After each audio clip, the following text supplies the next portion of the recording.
Hello, everyone, and thank you for joining our webinar today. Today's session is called Women Leaders in the Environmental and Engineering Sectors. Before we start, I would like to take a moment to recognize the traditional Indigenous lands where Eco-Canada's office is based in Calgary. At Eco-Canada, we're committed to working towards respectful acknowledgement, collaboration, and reconciliation with Indigenous peoples across Canada. This starts with acknowledging our honor and privilege to live and work within the Treaty 7 territory. Today, we are presenting from the City of Calgary, home to the Métis Nation of Alberta, Region 3. We would also like to take this time to acknowledge the traditional territories and oral practices of the Niitsitapi, home of the Blackfoot Confederacy, which includes Siksika, the Piikani, and the Kainai First Nations, and the Tsuut'ina and Stoney Nakoda, which include Chiniki, Bearspaw, and Wesley First Nations. My name is Danielle Fisher, and I am the lead event manager for Eco-Canada, and I will be moderating this webinar today. Before we start, there are a few housekeeping guidelines for today's session to ensure that everyone can enjoy and participate in the webinar effectively. All participants are muted, so please check your audio settings to ensure that you can hear us properly. If you're experiencing any technical issues, please use the question box and select Eco-Canada, the organizer, and I will do all that I can to resolve the issue. Today's webinar is being recorded and will be made available on demand to you within the next 24 hours. Everyone who is registered for the webinar will receive an email with a link to the video. Any questions that you have about the presentation or today's topic can be submitted through the chat box or question box. We will have dedicated time after the presentation to answer any questions from the audience. Finally, we really want to know what you think about our webinars and how we can keep improving. You will send a short survey after the webinar ends. Please let us know what you think if you have any questions, comments, or suggestions about the webinar.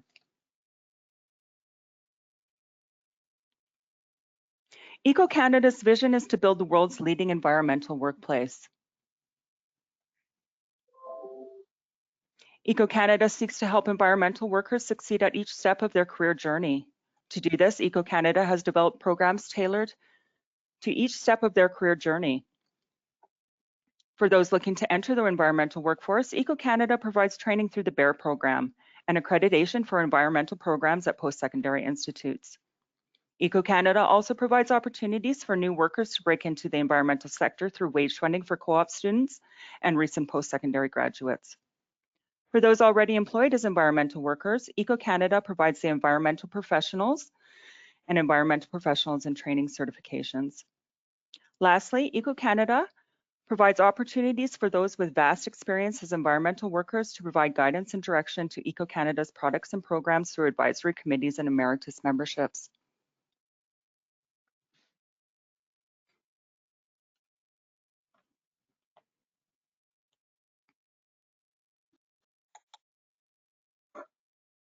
Without further ado, I will now introduce our wonderful presenters and moderator today. First up, we have Jocelyn. Jocelyn Peltier-Huntley is a professional engineer, EDI researcher, and owner of Prairie Catalyst Consulting. In her work, she seeks to lead and inspire positive change. Jocelyn wants to see workplaces that work for everyone and are representative of local communities, including those who are in leadership roles. She sits on Eco-Canada's advisory committee tasked with overseeing a 26-month Women and Gender Equality Canada project. This project is seeking to address systemic barriers women encounter in aspiring to leadership positions in the environmental and engineering industry. Joining her is Andrea Lougheed. Andrea is a senior geotechnical engineer with BGC Engineering, serving as their soil mechanics discipline lead. She specializes in soil mechanics with 16 years of experience on a wide range of geotechnical projects, from large design build, transportation projects to tailing dams. Her experience includes static and seismic liquefaction assessment, numerical modeling, ground improvement, foundation design, and tailings dam design. Andrea has a strong belief in the importance of professional volunteerism. She has served as the chair and section director with the Vancouver Geotechnical Society, the first female co-chair of the Canadian Geotechnical Conference, and section representative and current vice president of Finance for the Canadian Geotechnical Society. We will also hear from Marissa Reckman. Marissa graduated from Lakehead University with a Bachelor of Science honors degree in chemistry. She gained experience working in an inorganics laboratory at Lakehead University as a research assistant under the direction of Dr. Craig McKinnon prior to entering the private sector. She has over 16 years of experience in the analytical laboratory, oil and gas, and environmental consulting industries across Canada, which includes 5 years of experience in the environmental consulting field in Western Canada, with a major focus in upstream oil and gas activities from drilling and completion through to reclamation and remediation. In her current role as CEO of Agat Laboratories, Marissa is focused on developing and leading the strategy and execution of continued growth plans across North America, together with her executive and senior leadership teams. Over to you, Jocelyn. All right, thank you, Danielle, and welcome everyone. I'm grateful to be joining you virtually from Treaty 6 territory in the homeland of the Métis from my home office in Saskatoon, Saskatchewan. So let's start off by talking about factors that have helped both of you become such accomplished and long-lasting careers in the environmental industry. So maybe we'll start with Marissa and then we'll do Andrea. Can you please share your wisdom with the allies who are listening on how to support retaining women in the environmental sector? There we go. Sorry about that, lady. Oh, there we go. Oh, back and forth. Okay, well, there we go. Perfect. My apologies. All right. Of course, yes, I can. I think so. When I talk about opportunities, I was originally from Ontario, moved out to Calgary, and I moved out at a time when the industry was quite strong. There was a lot of opportunities. I came with a chemistry degree, and I was looking for something that I could kind of sink my teeth into that blended the scientific world that I knew and loved with the business world that I really wanted to get more ingrained with. So for me, part of my ability to grow my career also aligned with the ability to find a company that was in a growth and expansion mode. I can't say that I did that knowingly at the time, but I can definitely say that looking back, it was a really important factor in my ability to continue to take on additional responsibilities and knowledge and just get exposure. So, you know, I joined the company at a time when the environmental discipline was quite new to Agate, which meant that we were quickly expanding and quickly growing across Canada. It came with a lot of opportunities for new jobs, new labs, new roles, new responsibilities. And so, you know, what I've learned over the years is that I never turned down or said no to a challenge, even though there was a multitude of times in my career where I felt like that challenge was well above what potentially I was prepared for in the moment. You know, they came with a little bit of concern or stress or anxiety or hesitation on, am I even, you know, fit for this role or this responsibility? Do I need to maybe take more time before I get there? And looking back, I really learned that, you know, if you can surround yourself with a network that is very supportive of your career, if you feel like, and I know we'll talk a lot about this today, but if you feel like you're surrounded by allies who truly want to see the best for you, if the vision and value of the corporation that you are working with or the people that you surround yourself with aligns with who you are as a person, then I think that you can trust that they are going to be there and help you get to the next stage.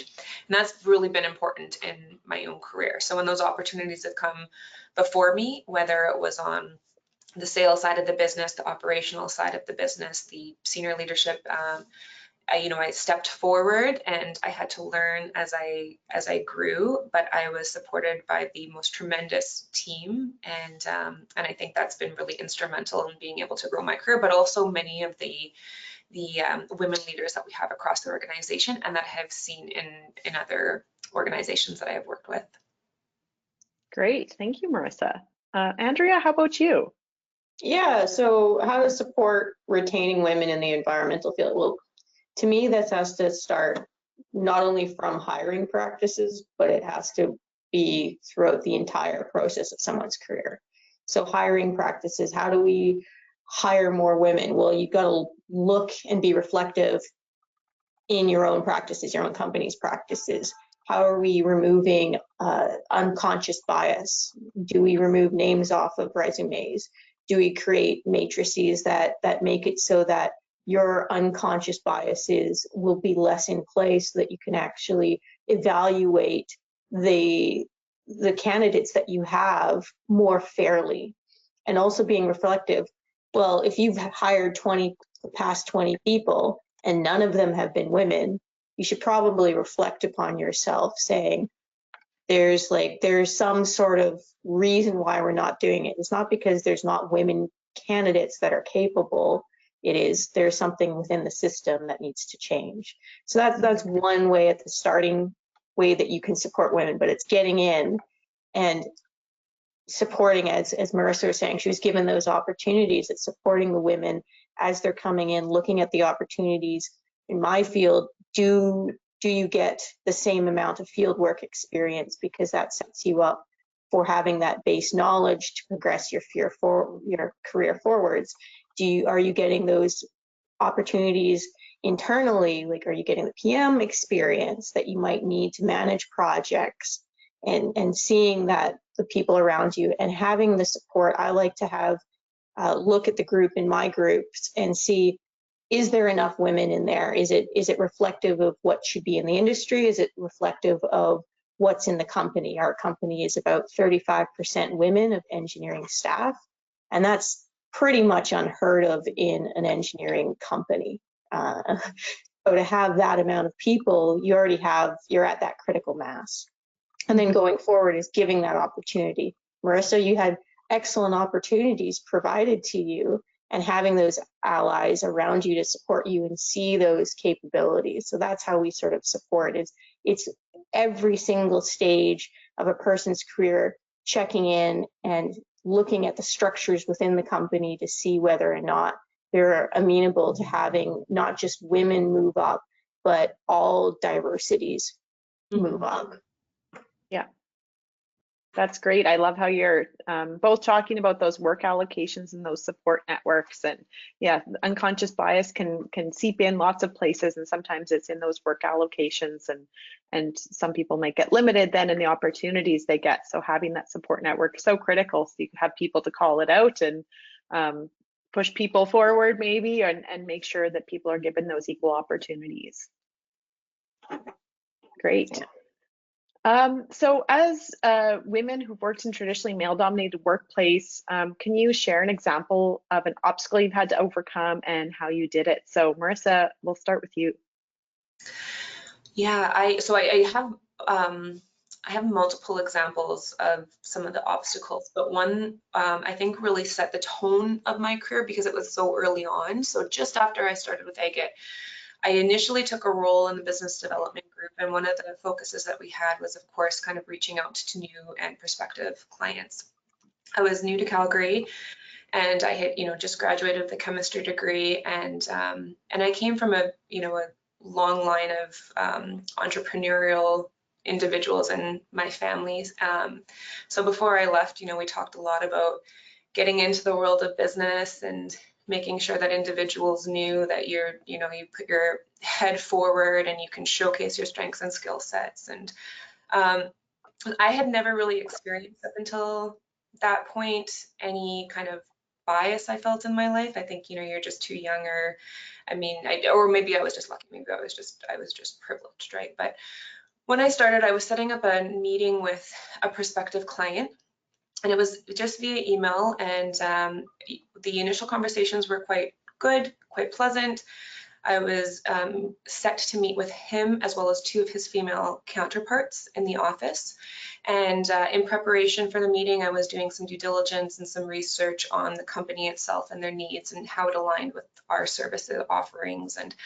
And then about a day or 2 days before the meeting, I got another subsequent email that said that he was going to have to cancel the meeting. I wasn't actually welcome in the office with those words, and that it was the two female counterparts that had actually said that. And he went on to say that they've had experiences in the past where female individuals in my type of role or setting would come and just not offer value, and would be quote unquote, just a pretty face or a, just another individual, and they just didn't want to set that precedent in the industry for what they believe was kind of degrading for gender equality in particular. And it really took me back because, they've never met me, they don't know my background, they've never seen me, we've never had a discussion outside of an email capacity. I was also very new, and my normal self would have fought back almost immediately at that, but I was in a position where I felt, I'm at a new job. I don't know if I should overstep a boundary here and push back on somebody. I want to respect the company and I want to respect the reputation. And so I didn't really know what to do at the time. And I kind of sat on it for probably about at least half a day. And then I decided, you know what, I'm going to handle this the way that I would have been taught to handle this my whole life. I'm going to handle this with the values that I feel are instilled in me in terms of respect and fairness and dignity and equity. And if that doesn't go well for me, then that doesn't go well for me, but I don't think that I would feel good about not voicing my opinion. So I penned a very professional and respectful email back to those individuals, but I just outlined my disappointment in that situation. I talked to them about the fact that I felt that, I have worked very hard in my life to get to that point, that I felt like I was deserving, I felt like I would be valuable in a conversation, and I wasn't really being given a fair chance. I apologize if they had felt like there was ever situations that they experienced that were converse to what I felt like I could bring to the table, but that really wasn't a reflection of myself or many other female individuals that I knew. And I talked about other, female leaders at the company and how well poised and educated and intelligent that they were. And anyways, I ended up getting an apology back. At that point in time, we still didn't have a meeting following that. It kind of just broke from there. I did get an apology.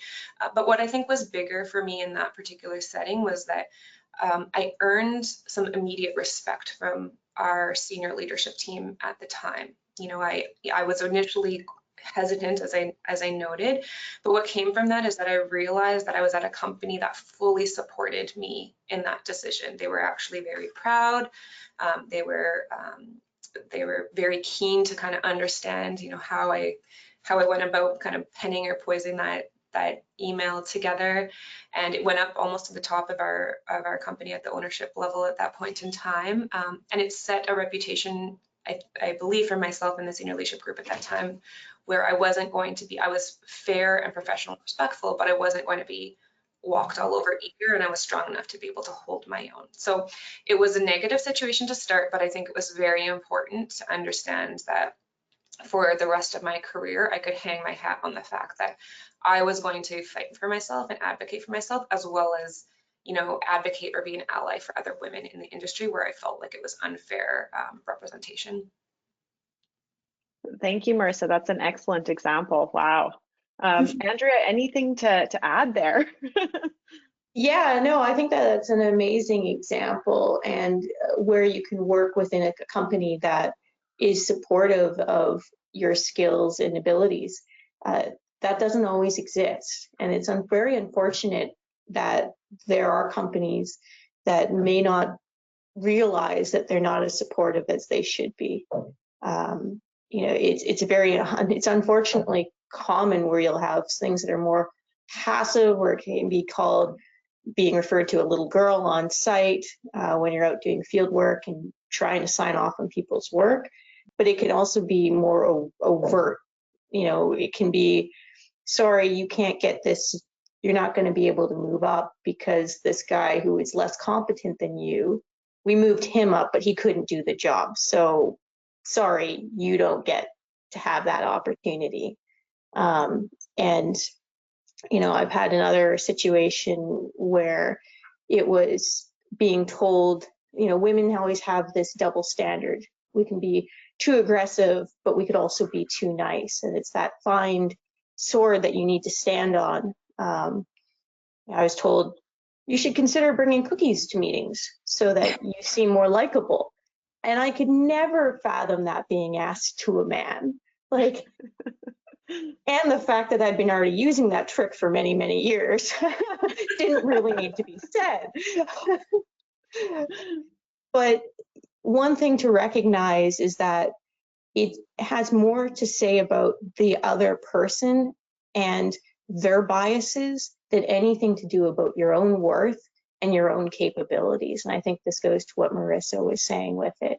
And you need to be able to know when you push and you try to push and change those systems internally, but you also need to know when to walk away and know your worth, that someone else will see that worth in you. So not every project is right for everyone. Not every company is right for everyone.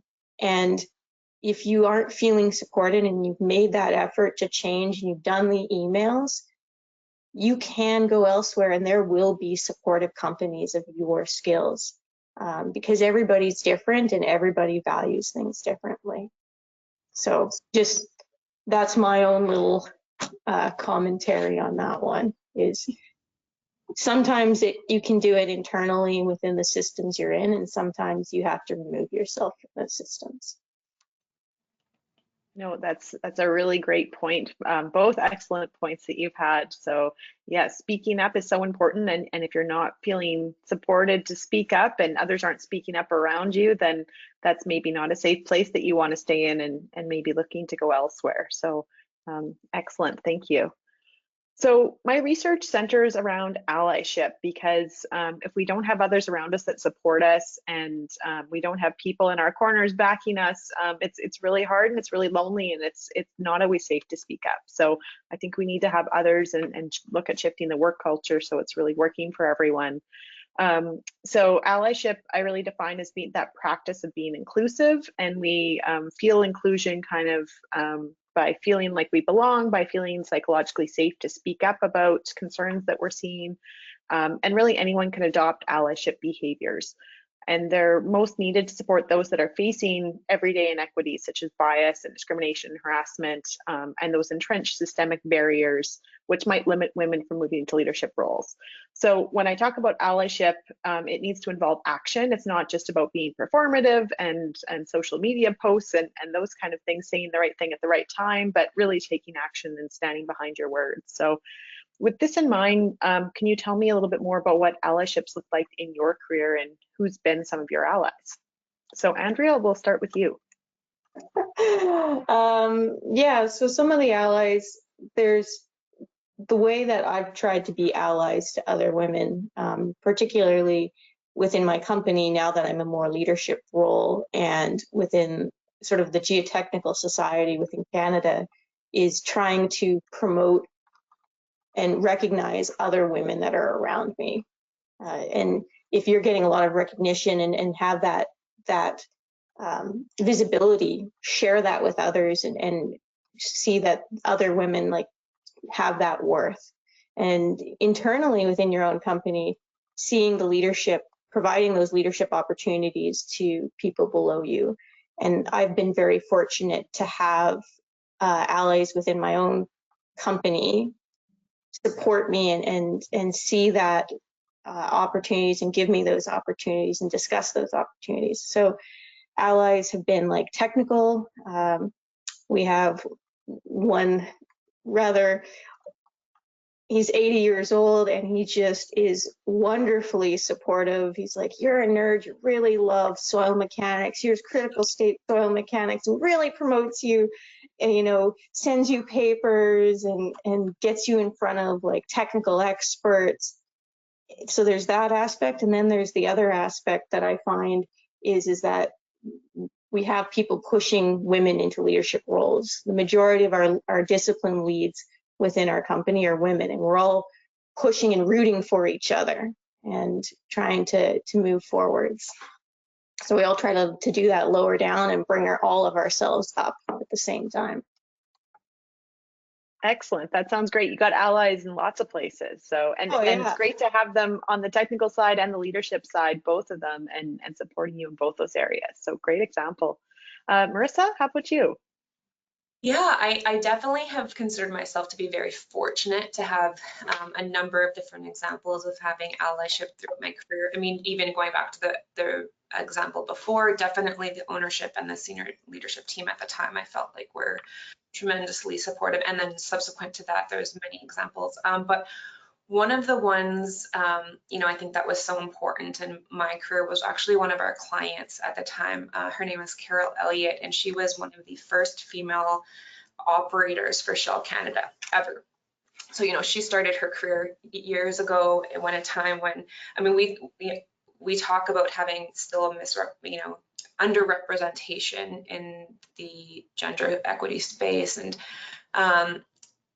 you know, I can't imagine the time that she kind of grew her career. And so she's an individual that had to work so hard. She is so incredibly intelligent and competent, and she has been so successful. And she very easily could have just focused on her path and, you know, her success and her growth, because she had so much on her plate at that point in time. But for myself and a few other individuals within our company, she was instrumental right from the start. So when we were very young coming into the industry, you know, I've been in the industry now for 16, kind of going up to 17 years, but when I was first coming in and didn't know anybody, not only in the industry, but just in the region, because Alberta was new to me at the time, she took us under her wing. She made the time to help us network, to introduce us to individuals. And it also was helpful in how she introduced us. You know, it wasn't just a very quick introduction. It was, this is Marissa. She has a background in chemistry. She's done, you know, this and this and this. And she tried to put, for us, our credentials on the table and kind of talk us up and lift us up so that we felt that we were valuable in the conversation also. And so, you know, there's very fortunately been a number of other individuals in our industry that are clients, colleagues, and just, you know, great friends now that we've made that have also done the same, both female and male leaders that I felt. But definitely in particular, I will never forget how much of an important piece of my career and other careers she was, and just how lucky we were for her to actually be giving us the time at that point, and just her experience and knowledge and intellect for everything that she had witnessed thus far.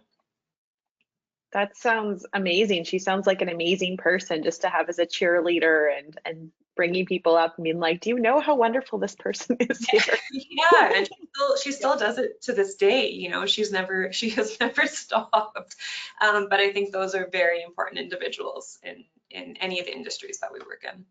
Yeah. And I think that's something that we can all kind of take away to practice too when we're introducing people, as we're kind of getting back to face-to-face networking we were talking about earlier too, is bringing up maybe some of those junior people and really just highlighting their skills and their achievements to those that might not know them, so they really remember them. Because I think that's, as you tell stories about people, you're more likely to remember them too than just introducing by a name or something. So I love that idea. Mm-hmm. Excellent. So following up on that allyship theme, tell us about what you're doing now to act as an ally for others, either in your workplace or through your governance roles as well. So Marissa, we'll start with you. Sure. Well, I think forums and venues like this have definitely been important. I've been very lucky to have the opportunity to be involved in some of these discussions, and then from there also be able to continue discussions with individuals as well too that might be listening in on the conversation or reaching out. So I certainly think that more conversation in this kind of capacity, as well as getting back to face-to-face, is really important. I'm always involved in some networks and industry associations that are really focused in this area. In Calgary in particular, there was a group called PINKS. It was the Petroleum Industry Network of Chicks. I didn't name it. It's been in place for a number of years, but it has an annual golf tournament typically, and some other working events, and just taking part in there, and again being able to help network and bring together individuals, kind of cross collaborate and provide some introductions, very similar to what I felt was beneficial in my own career. I also, both internally and externally, have taken the opportunities to have a kind of larger defined mentorship with one-to-one individuals looking to grow their career and their access to leadership. And again, leadership can be all different forms. Very often when people come to me and say, I want to move up and I want to be manager, I say, do you really want to be a manager, or are you looking to be a leader and you want, more responsibility and to grow your career? Because that doesn't always have to be one and the same. You can influence and inflict a lot of positive change without necessarily managing people as well too. But just spending the time, whether it's our internal team or individuals who have asked for, just support and guidance and some mentorship on the side, giving them the space and time for the one-to-one connections and just being able to answer questions. And you kind of forget, I think, as you're growing your career, that for some individuals, it is so inspiring to see other females in particular roles. You're just focused on what you do in your job, and that you're just a person. And so sometimes you have to be reminded that it is really important for individuals to be able to see other females in the industry and in leadership roles. And we have to be aware and recognize that as well too, and give them the time to be able to ask and understand how they can accomplish that themselves. Yes, that's so true. I spent the first 13 years of my career in the mining industry, and it was very rare to see women in leadership roles in mining, especially at that time. So yeah, seeing women in leadership roles maybe would have put me in a different direction at times too, just knowing that was a possibility. So those are great examples. Thank you. Andrea. All right. Yeah, so I look at, I'll separate this into a couple ways. What am I doing internally at my company is in the role that I have, trying to identify leaders or people who have those opportunities and give them those opportunities, be it, okay, there's a subgroup discipline here that needs help. Let's get, a woman in there who's capable and getting those skills that they're going to need to move up and maybe take over my position. That would be lovely. So it's giving those opportunities internally to people and identifying and spending that one-on-one time to progress their skills. And outside of my company, BGC, at the Canadian Geotechnical Society level, it was listening to women around me. I was the first female co-chair of the national conference for it. It took 69 years, but what I heard coming up to us was, we need a networking event. Like, we need to be able to network. And it was listening to that, the desire in the community, and creating that space. So we created that first sort of women's networking event at the conference I ran. And then 3 years later, sitting on the executive committee for the Geotechnical Society as section representative, working with the VP of Communications, we said, we want to do this again, right? There is this desire to connect for women across companies, and creating what is now the Women in Geotechnique Breakfast. There's a young professionals event, and that's been hugely successful. Now you pass it off to the local organizing committee to do. And we've made that so that the Women in Geotechnique Breakfast, it started as sort of informal conference-led thing to a society-led to now back to being a conference-led thing. We just had it a couple weeks ago, and there was a turnout of 100 people. I've never seen men in there before. It was standing room only.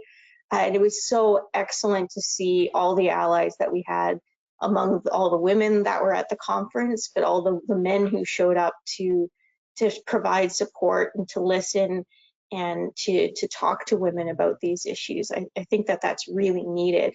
I've also tried to work with creating, we did a women's panel for International Women's Day, looking at doing for International Women in Engineering Day, a series of interviews where we feature women across the country and interview them, and providing that social media post so that they get that recognition. So those are some of the things I try to do externally, is to promote other women across the industry. in the roles and the influence I have. What our company also does is, and I recognize I'm taking a little bit more time here. Oh, but no, totally fine. Parental top-up for both women and men. And the shift that I've seen there, which has been amazing to see, is the amount of men taking paternity leave. They want to be involved in their children's lives, and giving that opportunity so that there's an expectation that it's not just the women who are going to take maternity leave, it's also the men who are going to take paternity leave. And so that levels the playing field of saying, well, you're a woman. Like, I remember being interviewed and saying, oh, you're getting married. When are you going to have to start? We know we can't ask you this, but when are you going to start to have children? And, I've never been blessed with any, but having that, there is that, oh, well, you're going to have to take time off. And taking something like paternal top-up levels the playing field, I think, dramatically. Doing things like transparency on pay.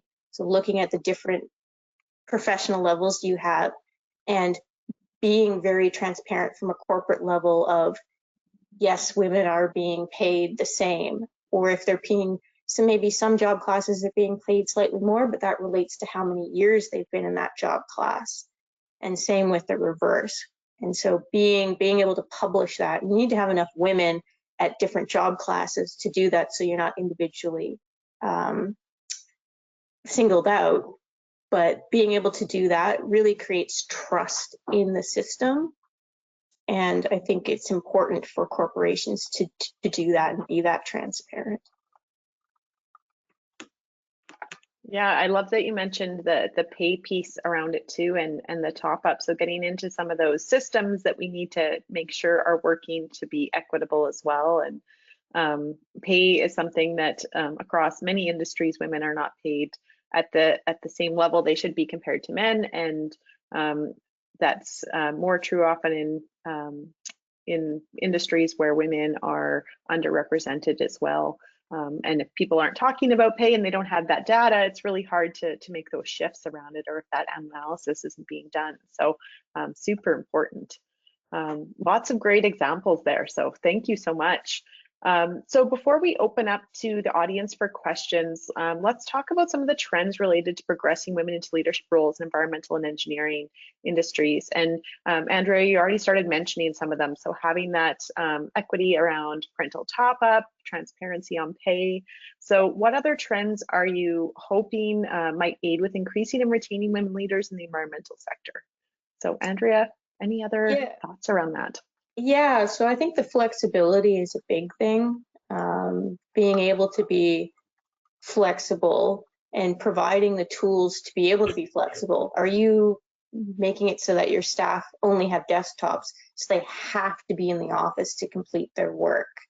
If you give them, it's not that much more to give a person a laptop and the technology. That means that allows them to be more flexible, both men and women, so they both can go and take care of their kids or go pick their kids up from school or take them to hockey or whichever. So I think flexibility is a big thing. The working from home is part of that flexibility. Are you saying your people need to be in the office every single day? Well, that's really hard for some women to tackle that, and it's hard for some men. So how do you support that? So those are some trends, I think, around the flexibility and being able to work from home can really help. Yes, and there's definitely been more of a shift of that in the last couple of years with COVID and everything. So we've kind of forced some things there that people have been asking about for a while, and proved that it can work in different ways. So yes. Oh yeah, and giving women just because they work part-time doesn't mean they can't be a leader. And having been through some medical health issues myself recently, and having that support and still being able to be a leader and viewed as a leader and given those opportunities, I think those are trends are continuing to happen. Yeah, excellent, great example. Marissa, how about you? Yeah, well, I think Andrea she kind of touched on a lot of what I would see as the trends as well too. Definitely the flexibility. You talked about like the unconscious bias in the interviewing kind of selection area, removing names from that so that you're kind of taking that away. The pay transparency as well as the parental top-up, I think are definitely things that you're seeing coming and making a difference more so.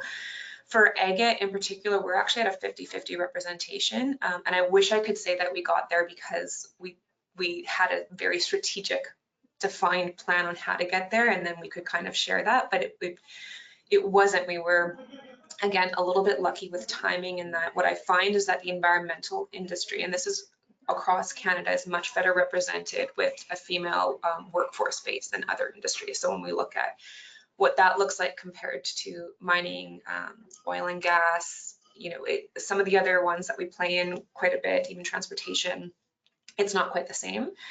So when we went through a very large growth and expansion on the environmental industry, that just naturally afforded a lot of opportunities to welcome a better balance into the company. And that's what I mean, where it wasn't totally intentional, but it got us there, which was so wonderful. But what I think that we've seen from that is because we have a strong representation and a strong quality across, that kind of seeing is believing piece really works to our advantage, where individuals are either attracted to the company because they see other individuals that they feel inspire them in some way to be able to build their career, or individuals retain within the company longer because they feel like I can see people who look like what I might look like right now, right? I can see that their career and growth plan was like my career and growth plan. And so that's been really important to us as well too. So certainly, you know, Andrew talked about it before, is making sure that you're putting individuals into positions in your companies that can be allies, but also they can also, your company will see the representation, and they'll be able to believe that that can actually be true from them as well too, along with all of the other things that have been noted there. Great, thank you. All right, so I think we're right on time to open up for some questions now. So if you want to type your questions into the chat, and Daniel, I think will share them with us. Excellent webinar, ladies. Thank you so much. It was so insightful, and I'm sure it's going to be very helpful to the women in the sector. Once again, I apologize for the technical issues. I'm down to one monitor for this, so my apologies. I just wanted to let you ladies know some of the people that we've seen today. We've got people from Calgary, Guelph, Saskatoon, Kelowna, Toronto, and Vancouver, and Calgary, obviously. So I do have a few questions. From an EDI perspective, how can organizations support recruiting and retaining women in their roles? Yes, so I'll take a little bit on this one. I think I touched on it, is the making sure your hiring practices are fair. It's having women involved as well in the recruiting, in the interview process. You know, it makes people, it goes to the whole, are women visible, as Marissa was saying, and that you can see yourself at that company doing something. I've interviewed elsewhere before, and I straight up asked, do you have any senior women? Because it was just men I was being interviewed from, and they couldn't name one. And I was like, well, that one's off my list. So it's that, and then retaining women, it's, are you being supportive? Are you being allies? Are you providing those opportunities? So I think I touched on those already earlier, so I'll pass over to Jocelyn and Marissa.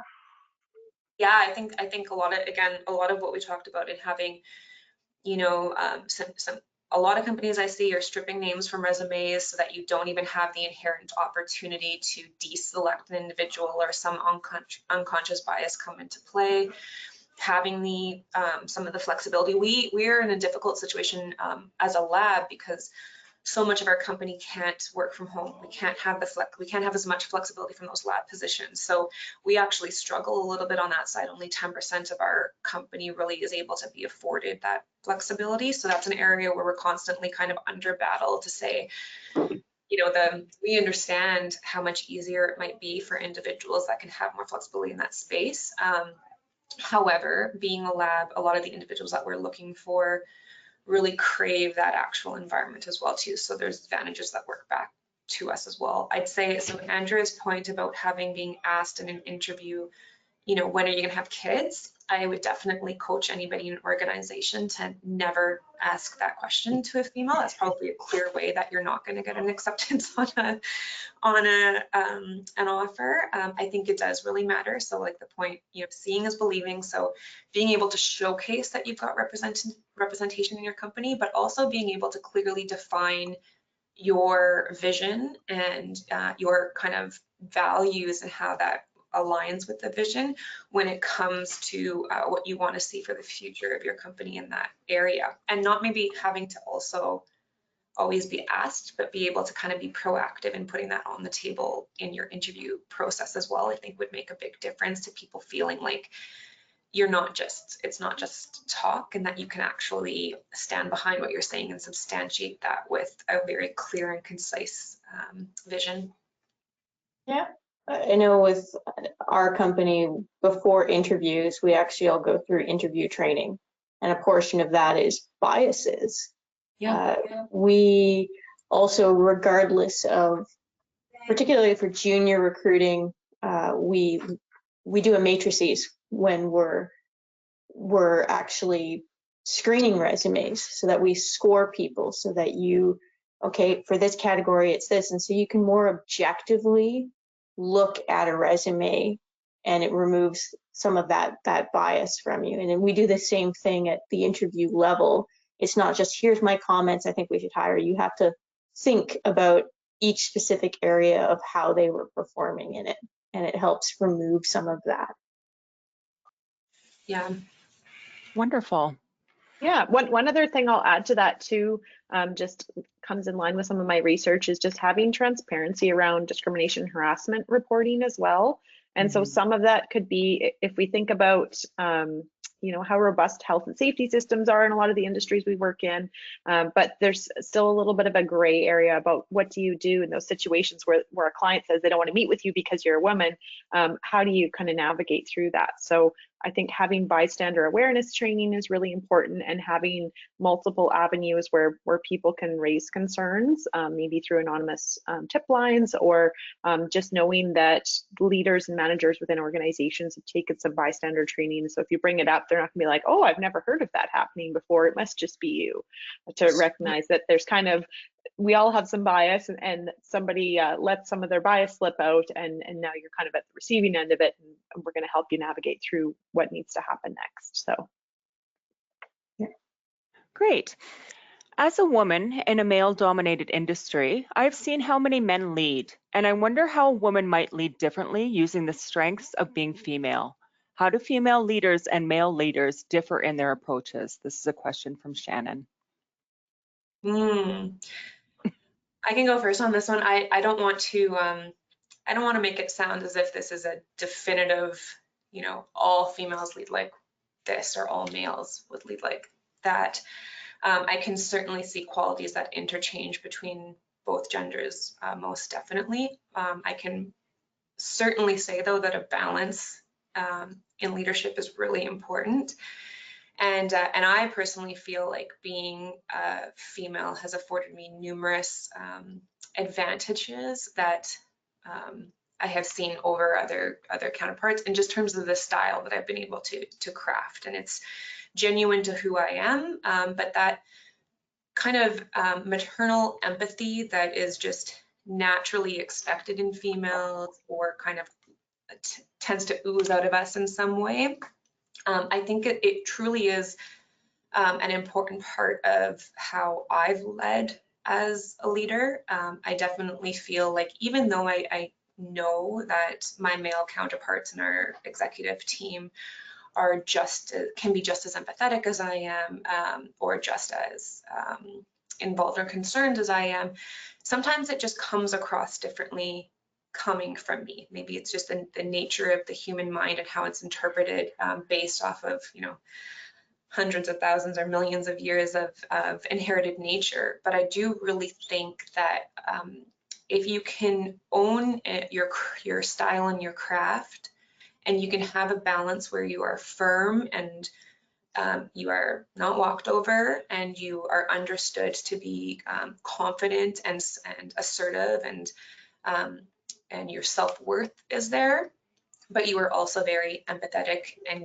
considerate and caring, there's an incredibly powerful balance and leadership style in that. And if you can get it right, you can really get a strong showing in your career, but you also can get individuals who actually are there to follow you. There's so many leadership books out there, but one of my favorites always reminds you that you can't be a leader if no one's following you. So if your style is that no one's getting on your bandwagon and everyone's just waving goodbye from the train station, then it won't last very long for you.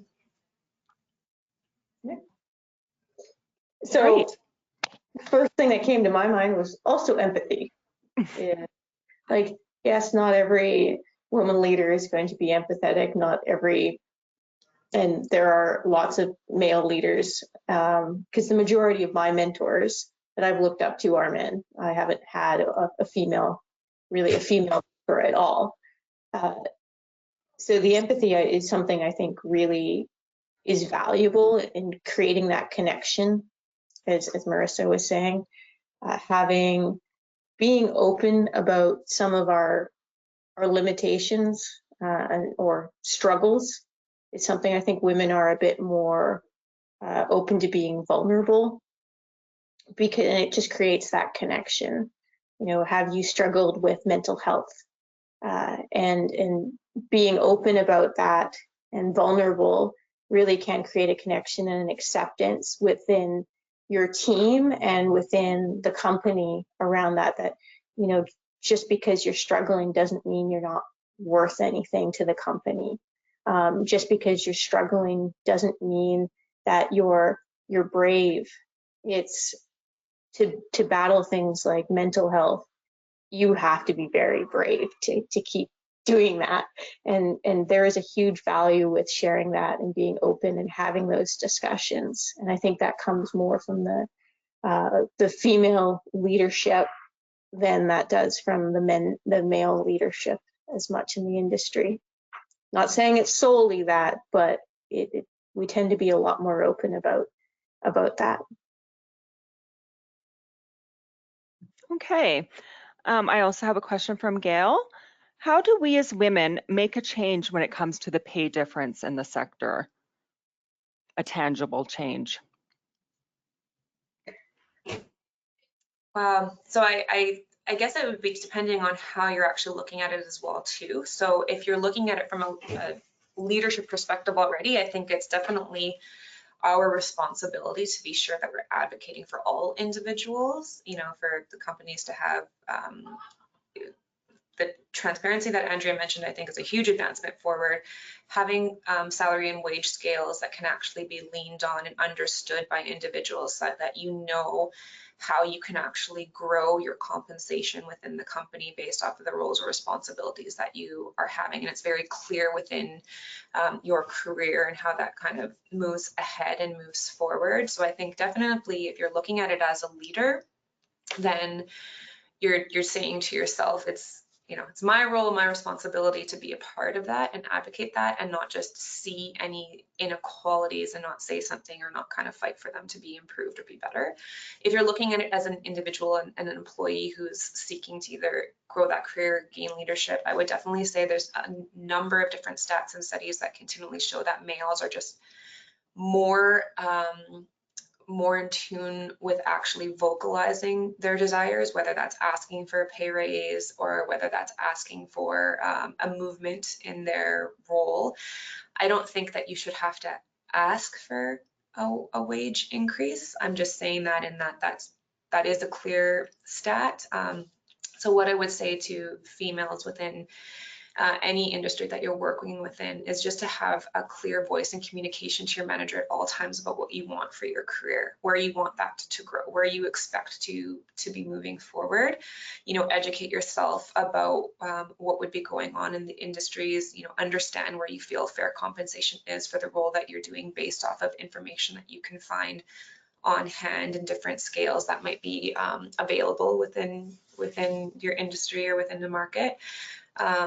even, talking to your network and friends in the industry. And if you find mentors that you're working with, to, understand and ask for them, how can I approach the subject? Because I know that that's sometimes it's a very uncomfortable situation or in conversation for many. So if you don't know how to approach that, really kind of leaning on individuals that you feel you can trust, whether it's in your organization or outside your organization, to say, how can I broach this topic, or what, how can I address this? Give me some tools and give me some tips. Fantastic. Yeah. We have what? Oh, sorry, go ahead, Andrea. No, go for it. We have one last question from Tatiana before I'll hand it back over to Jocelyn to wrap things up. Sure. How do we level the playing field in terms of safety for women in the field and rectifying where there are safety concerns for women that are not present for men? Andrea?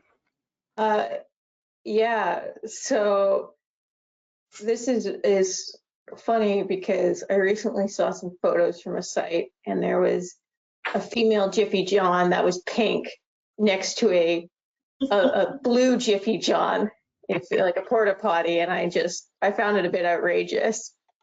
But when I think field, I think there's like professional field, and then there's, for me, field experience. How do we level the safety when you're actually out on site, on grade? It can be hard sometimes from a safety perspective.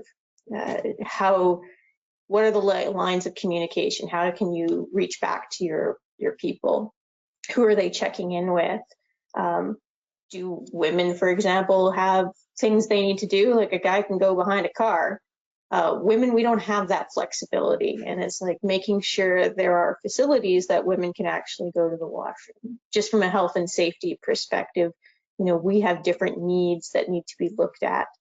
I've also had times when I've been on site where someone may have said something to you that made you feel very uncomfortable, and you, as women, we're sort of trained to just laugh that off, but having those people around you who you can lean on, who say, were you actually okay with that interaction, or was that stepping a line? And it was that sort of a situation where someone's actually stepped up and said, checked in, are you okay? It really made me, no, I wasn't okay with that. And having that from a health and safety perspective, being able to report up and trust to the people that you're reporting to. So I'm not sure that relates to me. That I think when it's the field, it's actually you're out on a job site, you're drilling, you're sampling, versus in the field in general for health and safety. Yeah, I can say that, expanding on that, because Andrea would definitely be the expert for that portion of the field side as well too. What I have seen in areas where it's, a field environment in terms of it's not within the confines of our own walls or brick or mortar space. So maybe it's an example where you're doing a lunch or a dinner with a client, or an event or a conference. We've always tried to be very open and clear with the female individuals that I should say both genders have the opportunity to be exposed to this, right? Whether it's discrimination or some type of sexual harassment, or so we have the safety policies and procedures in place, which would be the exact same reporting. But we're also very cognizant that what we've seen on average is that women within the industry will often be in situations where there's unacceptable or inappropriate comments. I definitely know myself, I've been in situations where even if there was something physical, we've got the health and safety protocols in place, you have the reporting in place, you understand what can go on in that situation. You can also have check-ins to make sure that, you're advising your manager where you are at any given time, and you're checking in at the beginning or the end, or like time increments, of course. But it also, again, goes back to your company has to showcase it when those situations or times arise. So you'll lose all credibility if there is a situation and you don't stand behind what you've said. And what I can say is I've been very lucky in my own experience to see this company step to the plate and put the work aside and And it doesn't matter who the client would be or who the contractor would be, or they would be willing to go to bat for any individual if there was something that was crossing the line or inappropriate. And that's really important, because if you or your company don't do that in that situation, you're not going to get that trust or that credibility built back. It doesn't matter how many health and safety policies you put into place following. Mhm. Great, thank you so much. So I know we're pretty much out of time. So the last thing is just if the audience wants to just add their key takeaways in the chat, and I'm just gonna summarize a few of my key takeaways as everyone's doing that. So one thing that I heard today is kind of just the importance around equity, diversity, inclusion. So the importance of systems being equitable, having fair, unbiased hiring, transparency around pay, having top-ups that work for everyone. So those are some examples of those inclusive systems. Importance of inclusive behavior. So how are you practicing allyship? So we heard from Andrea and Marissa both talking about how they act as mentors or sponsors or champions of women in different situations, knowing how to speak up in the moment. And I liked Marissa's comment about seeing is believing. So really thinking about how do we showcase diversity and showing representation of women in leadership roles. So highlighting women in different ways and highlighting a diverse group of women too, and just showing how they're super qualified and talented and can take on all of these challenges that they may face in their work environments and succeed. So thank you very much, Andrea and Marissa, for joining us today, and everyone in the audience for joining us and all the questions that you have. One thing that I like to do sometimes if I really connect with someone that I get to see on a webinar and